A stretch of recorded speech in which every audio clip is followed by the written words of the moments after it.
The best of Bordeaux has come to the Bay. Today we're sampling wines from Bordeaux's Château Brane-Cantenac here at Epic Roast House in San Francisco. I had the great honor and privilege of visiting your chateau a few months ago. Brane-Cantenac is a second great growth owned by Henri Lurton. It's the fourth generations of Lurton that are in the property. We have a lot of Cabernet Sauvignon, 55% Cabernet Sauvignon, which is actually the king varietal of the Medoc and of Margaux, 40% of Merlot, a little bit of Cabernet Franc, and something very special for Margaux is 0.5% of Carmenere. Actually, Carmenere is a Bordeaux varietal that was a little bit forgotten about because it loves sunshine, and some years sunshine is a little bit rare in Bordeaux. But with global warming, Henry thought, why not start replanting a little bit, seeing what it gives, and we are thrilled with the results. The first great vintage was 2011. It's really interesting because you said Carmenere. People at home are like, what the heck? Carmenere, Bordeaux? Never heard of that, didn't know. Because it was just so difficult agricultural-wise to grow it in Bordeaux because of the sunshine that everyone said, well, we'll forget about it. It's really late to ripen. So now Chile, of course, is producing excellent Carmeneres, but it is a Bordeaux varietal. Talk a little bit about some of the changes that you've made to make the winery a little more eco-friendly. Since 1999, Henry built a cellar, and he tried to use as much wood as possible, natural components, Canadian well system to regulate temperature, wastewater treatment plant that we have in the estate, and then since 2010 we have 25% of the estate that grows organic grapes, and we just try to have as less impact as possible on the environment and work with nature. We're going to start with Baron de Brane, which is the second wine of the estate, 2005. So, as you know, an excellent vintage in Bordeaux. It's a 50-50 blend, almost, of Cabernet and Merlot. When we tasted the wine, we felt it's a second label. It's still kind of fun, playful, not too serious compared to the other guys that we have on the table.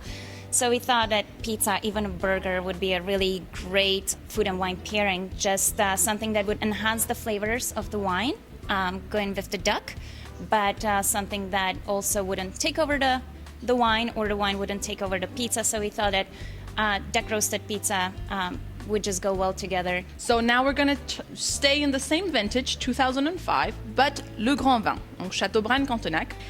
It's just starting to open up with great vintages like 2005, 2009, 2010. Wines take more time to open up. The most important thing is the texture of the tannins. It's kind of like a grainy tannin, really nice, really soft, but very, very long. And that's the symbol and the mark of a great vintage. What do we choose to pair with it? The mother load right there, huh? Talk about epic. Well, we do have prime rib with some popovers. When you have the prime with the marble and the really great texture to it, that's all what you need. You don't even need the popovers or the vegetables for it. You don't even need the veggies. Got that, folks? But you need the wine. I love 2000. 2005, it just has so much potential since it's a beautiful year. But today, 2000 is just marvelous.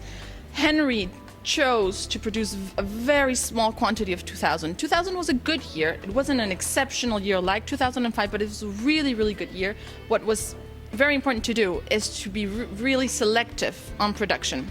So instead of producing 40-50% of great wine, of Grand Vin, he chose to only produce 25%. So that's very, very low. We used no press wine in 2000, so it's really like the heart, the core of the Plateau, brand, which is the landmark of the terroir. This is the serious guy. Sometimes I compare wines to people, and I think like this is like the mature, grown-up man. It does have a lot of the kind of animal, the leather, the earthy aromas, mushrooms, truffles, herbs. So we chose to go with rack of lamb. Two new leather would be so good to taste, huh, ladies? These are such a beautiful wines. I would say stay simple. Don't overkill the wine with the food. Wine is a beautiful thing. Don't stress out over it. Just have fun with it. Relax and have fun. Do you second that motion, Maria? Do they second that over in Bordeaux? Completely. That's the magic and golden rule. The golden rule is not do unto others. It's to relax and have fun and drink wine. I'll drink to that, ladies. Cheers. Thank you for the epic experience. Thank you, Monique.